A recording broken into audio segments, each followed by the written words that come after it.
성경은 사람이 구원을 얻으려면 믿음이 필요하다고 말씀합니다. 사람이 할 수 있는 일이 굉장히 많은데 그 중에서 가장 눈에 보이지 않고 소극적이라고 여겨지는 믿음을 강조하고 있습니다. 몇 가지 이유가 있습니다.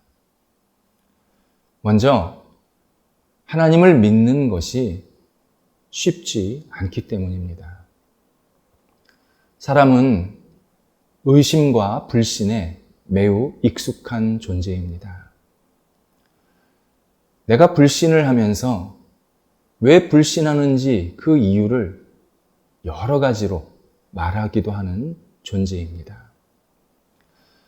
합리적인 의심, 타당한 불신, 이런 말까지 만들 줄 압니다. 하지만 성경에 의하면 인간의 불신은 하나님께 범죄하고 하나님을 거역한 이후에 갖게 된 인간의 타락한 본성 중에 하나입니다. 사람들이 아무리 불신을 미사역으로 꾸며도 그리고 그것이 논리적이라고 이성적이라고 분석적이라고 스스로 이야기를 해도 성경은 불신은 타락한 본성 중에 하나다. 분명히 말씀합니다. 그래서 하나님을 믿는다라는 것은 타락한 본성을 깨뜨리는 겁니다. 죄의 반대는 믿음입니다. 그래서 하나님께서는 나를 믿으라고, 그러면 내가 너를 구원하겠다고 계속 말씀을 하십니다. 또 하나는 하나님을 믿는 것은 온 우주의 창조 질서에 합당하게 생활하는 태도입니다. 물건이 있으면 그 물건을 만든 제작자가 있다라는 뜻입니다. 온 우주가 우리 앞에 존재하고 있다면 이 우주를 창조하신 창조주가 있다는 뜻입니다. 그런데 이상하게도 사람들은 물건을 보면서 제작자를 말하지만 온 세상을 보면서 스스로 생겼다, 저절로 생겼다, 우연히 생겼다, 이렇게 말합니다. 사람들은 이중적인 판단을 하고 있습니다. 또 물건은 제작자의 성품을 고스란히 담아냅니다. 제작자가 엉성한데 물건이 꼼꼼하게 만들어지지는 않습니다. 온 우주는 다양한 현상과 광경을 통해서 하나님의 오묘하심, 위대하심을 계속 드러내고 있습니다. 온 우주가 광경과 현상을 통해서 하나님을 드러낸다면 인간은 하나님을 믿음으로 하나님을 드러내게 하셨습니다. 그래서 하나님을 믿게 되면 하나님이 얼마나 소중한 존재인지, 사랑이 넘치시는 분인지, 전능하신 분인지, 우리를 구원하시기를 원하시는지를 계속 그 믿음을 통해서 사람들에게 드러내게 만드셨습니다.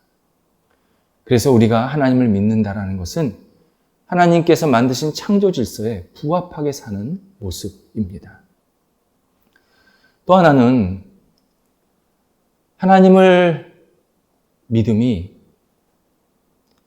결국 신앙적인 행동, 행위가 어디에 위치하고 있는지를 분명하게 알게 해줍니다. 보통 내가 종교 생활을 하고 있다 그러면 의무적인 책임감이 있다. 나름대로 그 종교에 열심히 있다. 이렇게 생각하는 것이 상식입니다. 이것을 기독교 신앙에도 그대로 적용할 때가 많습니다. 누군가에게 예수님을 믿으셔야죠. 하나님을 따르셔야 합니다. 이렇게 말을 하면 술, 담배 좀 끊고요. 내 마음에 거림직한 것이 하나 있는데 그거 좀 해결되면요. 제가 하고 있는 일 지금 잘 정리만 되면요. 이렇게 자기 스스로 자격과 조건을 만들어서 신앙생활을 하려고 합니다. 성경은 기독교 신앙은 그런 게 아니라고 분명히 말씀합니다. 나의 자격이나 조건, 내가 어떠한 문제를 가지고 있던 지금 있는 그 모습대로 하나님을 믿어야 된다. 분명하게 우리에게 말씀하십니다. 하지만 이 말이 우리가 신앙생활, 믿음 생활을 하면 올바른 생활도 필요 없고 의롭게 사는 것도 필요 없다. 그런 의미는 아닙니다. 진정한 믿음은 우리를 올바른 신앙의 길로 가게 하는 방향을 잡아줍니다. 내가 이 땅에서 어떻게 살아야 바르게 사는 것인지, 어떻게 살아야 정말 하나님께서 기뻐하시는 삶인지 올바른 믿음을 가져야 그런 방향으로 갈 수 있다고 성경은 말씀합니다. 지금도 그렇지만 과거에도 신은 많다고 생각을 했습니다. 하지만 성경은 온 세상을 창조하시고 인간을 구원하시는 유일한 분은 오직 하나님밖에 없다고 분명히 말씀합니다. 성경 처음서부터 마지막까지 하나님만이 유일하시고 하나님만이 구원자시다. 이것을 강조하고 있습니다. 그래서 성경은 하나님을 표현할 때 막연하게 하나님이라고 말하지를 않습니다. 진짜 하나님을 잘 믿고 따랐던 신앙의 선조들의 이름을 붙여서 그분의 하나님 이렇게 표현을 하고 있습니다. 예를 들어서 요셉의 하나님, 모세의 하나님, 다니엘의 하나님, 이사야의 하나님 이렇게 표현을 합니다. 이것은 요셉이 믿었던 하나님을 우리가 믿으면 틀림없다는 겁니다. 요셉이 믿었던 것처럼, 요셉이 하나님을 따랐던 것처럼 우리도 요셉 하나님을 믿고 따르면 올바른 신앙이라는 겁니다. 또 하나는 시대적으로 수백 년, 수천 년의 차이는 있지만 모세가 믿었던 하나님이나 이사야가 믿었던 하나님이 같은 하나님이라는 뜻입니다. 이 말은 결국 지금 우리가 믿는 하나님도 예전에 세상을 창조하시고 구원하시기를 원하시는 그 하나님을 그대로 믿고 있다는 뜻입니다. 그래서 성경은 옛날 이야기가 아니라 계속 우리들한테 하시는 말씀이고 성경에 나오는 인물이 믿었던 하나님은 결국 우리가 믿어야 할 하나님이고 우리가 그렇게 살아야 할 그러한 삶의 방향을 계속 설명해 주고 있습니다. 오늘 본문에서 바울은 유대인들이 그렇게 존경하고 따르고 싶어 했던 아브라함의 이야기를 꺼냅니다. 그리고 아브라함이 어떻게 하나님을 따랐는지를 설명해 주면서 진정한 신앙이 무엇인지를 우리들에게 소개해 주고 있습니다. 3절에서 바울은 아브라함이 하나님을 믿음으로 하나님은 그 믿음을 보시고 그를 의롭다 여기셨다. 이렇게 소개를 해주고 있습니다. 창세기 12장에서 하나님이 아브라함에게 나타나십니다. 그리고 내가 너로 큰 민족을 이루게 할 것이다. 약속을 하십니다. 그때 아브라함은 자손이 없었습니다. 그렇게 20년이 지났습니다.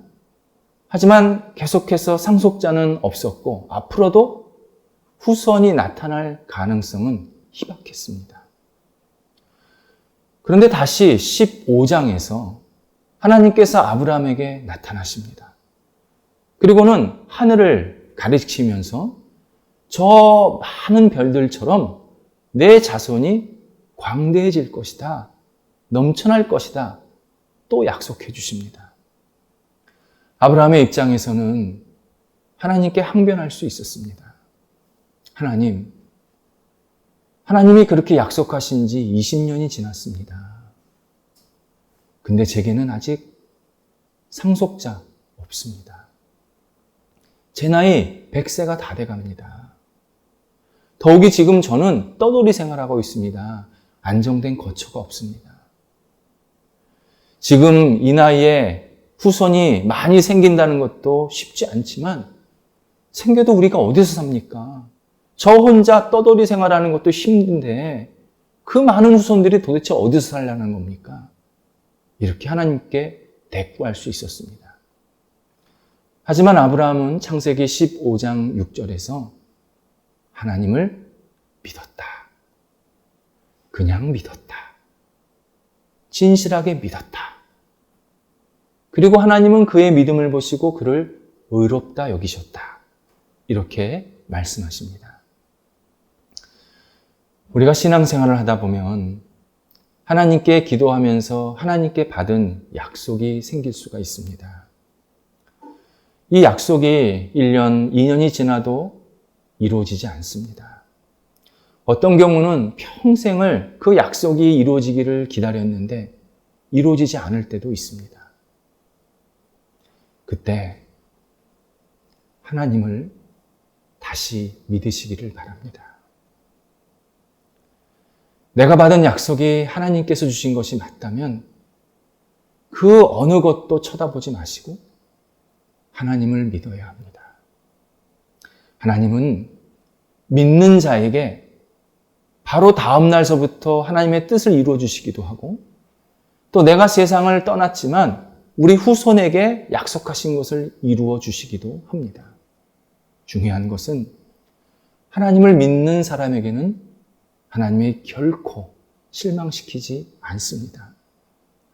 내 때, 내 기준, 내 상황만 생각하면서 하나님을 바라보면 하나님을 계속 불신하게 될 수밖에 없습니다. 그러나 하나님이 나에게 약속하셨으니까 하나님이 이루실 것이다. 분명하게 하나님을 믿으면 하나님께서 놀라운 일들을 계속 만들어 가십니다. 로마서 4장에서 계속 반복해서 나오는 표현이 있습니다. 여겨졌다라는 뜻입니다. 여겨졌다, 여기다. 이 말은 어떤 행동을 한 대가를 받았다, 그 결과를 받았다라는 의미입니다. 아브라함이 하나님을 믿은 그 대가가 하나님께서는 의를 주셨다라는 겁니다. 아브라함은 그냥 하나님을 믿었을 뿐인데 하나님은 하나님의 본질 중 하나인 의라는 엄청난 선물을 주신 겁니다.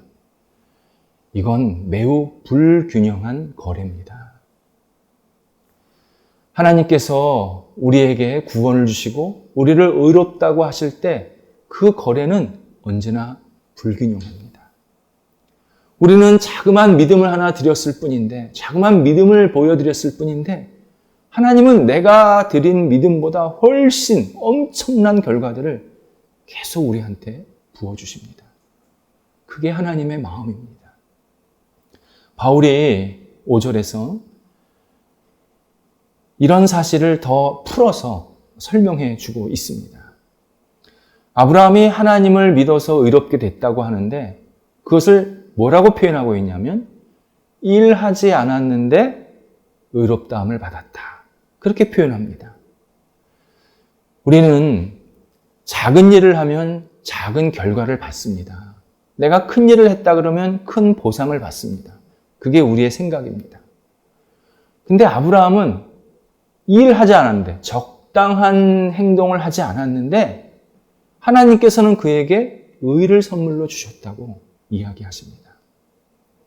출애굽기 34장 6절에서 하나님은 노하기를 더디하고 은혜 베풀기를 기뻐하신다는 말씀이 바로 이 말씀입니다. 우리가 잘못 행동한 것에 대한 노하기는 늘 더디하시고 우리가 자그마한 것을 하나 드리면 그것이 믿음입니다. 그 믿음을 하나 드리면 하나님께서는 엄청난 은혜를 우리한테 베풀어 주신다. 하나님께서 약속하고 계십니다. 또 하나 경건하지 아니한 자를 의롭다 하셨다. 바울이 이렇게 설명을 하고 있습니다. 이 표현은 우리를 더욱 혼란스럽게 만듭니다. 경건하지 않은 자, 원래 뜻이 악한 자라는 뜻입니다. 우리 상식은 악한 자는 악한 자입니다. 그는 지탄받아야 하고 그 악한 행동에 따라서 처벌받아야 되는 것이 일반 사람들의 생각입니다. 그런데 하나님은 악한 자를 의롭다고 하십니다. 그냥 악한 자를 의롭다고 하시는 게 아니라 그 중간에, 그 중앙에 예수 그리스도와 믿음이 있게 하셨습니다. 예수님께서 우리의 죄와 악을 다 거두어 가셔서 십자가에서 못 박혀 죽으시고, 우리가 그 예수님을 나의 구주로 믿고 고백하면 하나님께서는 그래, 네가 잘했다 칭찬하시면서 우리에게 의를 선물로 주시면서 너는 나에게 의인이다. 너는 나에게 올바른 사람이다. 이렇게 인정해 주시겠다고 약속하고 계십니다. 바로 이것을 아브라함이 받았다는 것입니다. 5절에서 바울이 강조하는 것은 분명합니다. 우리 인간이 하나님께 인정받고 구원받을 때 할 수 있는 일은 아무것도 없다는 겁니다. 오직 하나님을 믿는 것, 오직 하나님을 바라보는 것, 의지하는 것, 그것 이외에는 어떠한 손발도 움직여도 하나님께 구원을 얻을 수 없음을 분명히 밝혀주고 있습니다. 이것을 11절, 12절에서 바울이 할례를 통해서 한 번 더 강조를 합니다. 유대인들은 할례를 하나님의 백성이 된 표식으로 이해를 했습니다. 그래서 어릴 때 남성 아이를 낳으면 8일 안에 무조건 할례를 행해줬습니다. 그래서 이 아이가 나는 하나님의 사람이다, 평생 그런 마음으로 살게 만들었습니다. 근데 바울은 할례에 대한 이런 이해를 완전히 뒤집습니다. 할례는 아브라함 시대에 아브라함 때 처음으로 행해진 예식입니다. 하나님께서 아브라함에게 너는 할례를 행해라 그렇게 명령하셔서 아브라함은 그때부터 할례를 행하게 됩니다. 그런데 그 시기가 중요합니다. 바울에 의하면 아브라함이 하나님을 믿음으로 하나님은 그를 의롭게 하셨다 한 이후에 할례를 행해라 하겠다는 겁니다. 이 말은 할례라는 것은 믿음으로 의롭게 받은 사람에게 주신 하나님의 도장입니다. 그것을 오늘 본문에서 인쳤다 그렇게 표현하고 있습니다.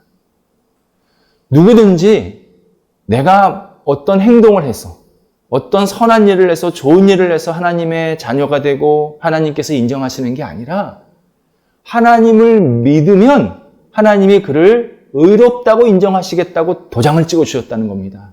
약속하셨다는 겁니다. 변치 않는 사실입니다. 이것은 결국 우리가 하나님께 인정받으려면 하나님을 믿는 일밖에 없다는 뜻입니다. 우리가 어떤 행동, 그것이 봉사가 됐던 선행이 됐던 그 어떤 신앙적인 행동이 됐던 그것은 하나님께 인정받는 것에 전혀 도움이 되지를 않습니다. 사람들은 착각을 합니다. 내가 봉사 많이 하면, 선한 행동 많이 하면, 구제 많이 하면, 내 돈 가지고 많은 사람들을 도와주면 내가 잘 될 것이다. 그건 내 생각입니다. 성경은 분명합니다. 하나님을 믿을 때 하나님은 우리를 인정하시고 구원해 주신다. 그렇게 도장을 찍어 주셨다. 분명하게 약속하고 계십니다. 바울은 6절에서 또 한 사람, 다윗의 이야기를 통해서 진정한 신앙의 모습을 설명해 주고 있습니다. 다윗은 유대인들이 그 어떤 사람보다도 존경을 넘어선 숭배하는 그러한 인물입니다. 지금도 유대인들은 다윗과 같은 인물이 다시 우리한테 와서 이스라엘을 다스려주고 세상을 다스리기를 간절히 기다리고 있습니다. 다윗은 입지전적인 인물이었습니다. 서울 남산에 올라가서 김씨, 이씨 그러면 지나가는 사람 많이 돌아본다고 합니다. 우스갯소리입니다. 다윗 당시에 목동은 흔하디 흔한 사람이었습니다. 정말 흔히 하는 말로 발에 채이는 사람이 목동이었습니다. 근데 그 목동이 이스라엘의 최고의 왕이 됩니다. 다윗은 그냥 왕이 아니었습니다. 이스라엘 영토를 이스라엘 역사상에서 제일 넓게 통치한 왕입니다. 지금 이스라엘보다 다윗이 통치할 때 이스라엘 영역이 더 넓었습니다. 뿐만 아니라 다윗은 언약궤라는 이스라엘 전체 민족과도 바꿀 수 없는 아주 소중하고 거룩한 물건을 되찾아온 사람입니다. 전쟁통에 언약궤를 이웃나라에 빼앗겼는데 다윗이 그것을 다시 되찾아왔습니다. 이거 하나만이라도 다윗은 칭송받아 마땅한 사람이었습니다. 또 다윗은 예루살렘을 이스라엘 최초로 수도로 만듭니다. 그리고 예루살렘을 중심으로 정치, 경제, 문화, 군사 이런 것들을 조직적으로 정비를 해서 이스라엘 국가를 몇 단계나 상승시키는 아주 좋은 지도자였습니다. 사람들은 다윗을 보면서 참 복 많은 사람이다. 참 능력 많은 사람이다. 그렇게 칭찬을 할 수 있었습니다. 그런데 다윗이 시편 32편에서 자기에게 있는 인생에 있어서 가장 큰 복을 고백하고 있습니다. 그 고백이 뭐냐면 내 허물을 용서받은 것, 내 죄를 사함받은 것이 내 인생의 최고의 복이었다. 그렇게 고백을 합니다. 다윗이 한 일이 얼마나 많았습니까? 얼마나 많은 복을 이야기할 수 있었겠습니까? 근데 자기는 그게 복이 아니었다는 겁니다. 내 죄를 용서받은 것이 가장 큰 복이었다. 바울은 다윗이 하나님께 인정받고 의롭다고 칭찬받을 수 있었던 것은 바로 어떤 상황에서든 하나님을 믿었기 때문이라고 설명하고 있습니다. 사람들은 복이라 그러면 무엇인가 충족히 갖추고 건강하고 여유롭게 사는 것을 생각합니다. 성경에 의하면 그건 복부스럭입니다. 본질이 아닙니다. 복의 그림자입니다. 진짜 복은 하나님께 인정받는 것, 하나님께 의롭다고 칭찬받고 구원받는 것, 그것이 어느 인생이나 최고의 복입니다. 그래서 예수님께서 마태복음 5장에서 복이 있을지어다, 복이 있을지어다 계속 말씀을 반복하시는데 그 복이 있을지어다라고 받은 사람들이 다 형편이 좋은 사람들이 아니었습니다. 우는 사람들, 핍박받는 사람들, 굶주린 사람들, 그런 사람들이었습니다. 그런데 하나님은 그들을 향해서 복이 있다. 그 이유가 비록 형편은 어렵지만, 상황은 어렵지만 하나님께 인정받아서 하나님과의 관계가 올바르게 정돈이 되었기 때문에 주님께서는 그들을 향해서 복이 있다 말씀해 주십니다. 이것은 우리 주변에서 너무 많이 발견이 됩니다. 풍족한 사회를 살고 있고 세상에는 참 여유롭게 넉넉하게 사는 사람들이 많이 있습니다. 근데 막상 그분들에게 행복하십니까? 복 받았다고 생각하십니까? 말하면 예, 저는 이런 것만 좋습니다. 이렇게 대답을 합니다. 진정한 마음에 복을 느끼지를 못합니다. 이유는 하나님과의 관계가 어그러졌기 때문입니다. 하나님께서 나를 인정하신다. 나를 의롭다고 칭찬하신다. 그것에 확신이 없기 때문입니다. 영국의 작가 셰익스피어가 맥베스에서 이것을 잘 설명해 주었습니다. 맥베스가 선왕이었던 덩컨을 죽이고 그렇게 간절히 기다리던 왕이 됩니다. 주변 사람들이 축하를 해주고 박수를 쳐줍니다. 근데 막상 메페스는 마음이 너무 불편합니다. 기쁘지가 않았습니다. 수시로 손을 씻으면서 나는 무죄하다. 나는 무죄하다. 마녀의 예언이 이루어졌을 뿐이다. 이렇게 괴로워합니다. 인간에게 최고의 복이 바로 하나님께 의롭다고 인정받는 것. 하나님께 구원을 받고 내 연약함과 부족함과 죄악을 깨끗이 씻음받는 것. 그것이 성경에서 말하는 최고의 복입니다. 사람들에게 하나님을 믿으십니까? 물어보면 적지 않은 사람들이 예, 믿습니다. 그렇게 말씀을 합니다. 어떤 하나님을 믿으십니까? 물어보면 그 답은 굉장히 궁색합니다. 하나님 계시잖아요. 하나님 선하십니다. 하나님 좋으신 분입니다. 이 정도로 그칩니다. 하지만 이런 하나님을 믿는 것은 진짜 믿음이 아닙니다. 악한 자를, 경건하지 않은 자를 의롭다고 인정하시는 하나님, 그 하나님을 믿어야 합니다. 사람들은 이런 하나님을 자기 상식에 맞지 않는다고 생각합니다. 어떻게 악한 사람을 의롭다고 하십니까? 나 그거 못 받아들입니다.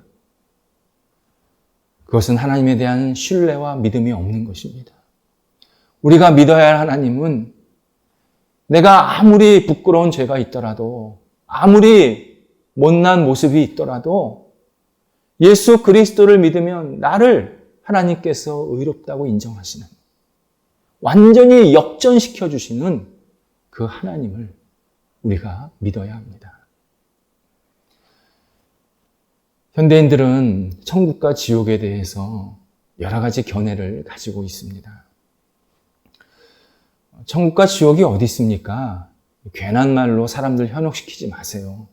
이렇게 말하는 사람도 있습니다. 또 어떤 사람은 천국과 지옥을 추상적인 상황, 상태 정도로만 이해합니다. 대부분의 현대인들은 이런 이해를 갖고 있다고 판단이 됩니다. 천국은 옳은 일, 좋은 일을 한 사람이 마음 편하게 사는 상태. 지옥은 잘못된 일, 옳지 않은 일을 한 사람이 불편하고 불안해하는 상태. 이렇게 사람들은 천국과 지옥을 이해하곤 합니다. 하지만 성경은 천국과 지옥이 분명히 있음을 말씀하시는 것을 넘어 강조 또 강조하십니다. 천국은 하나님의 백성을 위해서 준비하신 구체적인 실체입니다. 지옥은 안타깝지만 하나님을 거부한 사람들이 들어가야 할 구체적인 실체입니다. 천국과 지옥을 들어가기 전까지는 사람들이 있다 없다, 누가 들어간다 못 들어간다 갑론을박할 수 있습니다. 하지만 모든 사람은 둘 중에 하나 반드시 들어갑니다. 그리고 들어가서 영원히 거해야 합니다. 이게 중요합니다. 들어가기 전까지는 있다 없다 시컨 떠들 수 있지만 나는 분명히 어느 한 곳에 들어가야 하고 들어가는 순간 영원히 거기에 거해야 합니다. 천국 문 앞에서 하나님께서 우리한테 물으실 수 있습니다. 내가 너를 왜 천국에 들여보내야 하지? 사람들의 대답은 셋 중에 하나입니다. 저 열심히 살았습니다. 저 앞만 보고 살았습니다.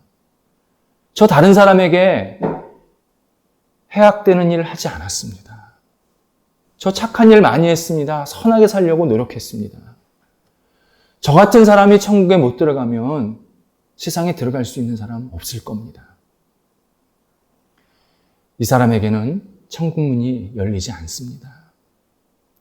천국은 도덕주의자, 착한 일 많이 하는 사람이 들어가는 곳이 아닙니다. 우리는 이 환상에서 빨리 깨어나야 합니다. 내가 착하게 살면, 선한 마음을 가지면, 내가 사람들에게 잘못된 일을 행하지 않으면 나 천국 갈 거야. 그건 내 생각입니다. 천국을 만드신 분이 그게 아니랍니다.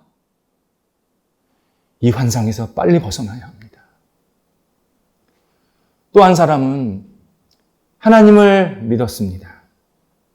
그리고 자기의 양심과 기준에 따라서 선한 일도 많이 했습니다. 그래서 하나님 앞에 이렇게 얘기합니다. 저 하나님도 믿었고요. 제가 나름대로 열심히 해서 인정도 받으려고 노력했습니다. 저도 완벽하지는 않지만 그래도 천국 들어갈 자격은 있다고 생각합니다. 이 사람에게도 천국 문은 열리지 않습니다. 천국은 적당한 신앙, 적당한 선행이 섞여서 있는 사람에게 열리지 않습니다. 그것은 자기 만족을 가지고 그냥 여태까지 살아온 겁니다. 또 한 사람이 있습니다. 하나님, 저는 죄인입니다. 저는 하나님께 드러낼 것이 아무것도 없습니다. 저는 부끄럽습니다. 그런데 저는 저를 위해서 십자가에 못 박혀 죽으신 예수님만 믿고 지금껏 여기까지 왔습니다. 제 모습 때문에 저를 포기하고 싶은 마음도 있었지만 나를 사랑하시는 예수님이 있다는 사실에 다시 한번 감사하는 마음으로 그분만 믿고 그분만 의지하고 지금껏 살아왔습니다. 저를 긍휼히 여겨 주옵소서. 바로 이 사람에게 천국 문이 열립니다. 천국은 오직 예수 그리스도를 믿는 사람, 하나님만을 온전히 의지하는 사람, 그분만을 믿는 사람, 그분이 들어가는 영원한 안식처입니다. 우리는 믿음에 그 어떤 것도 덧붙이지 말아야 합니다.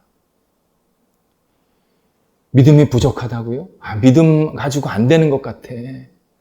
내가 믿음 생활을 하는데 뭔가 부족한 것 같아.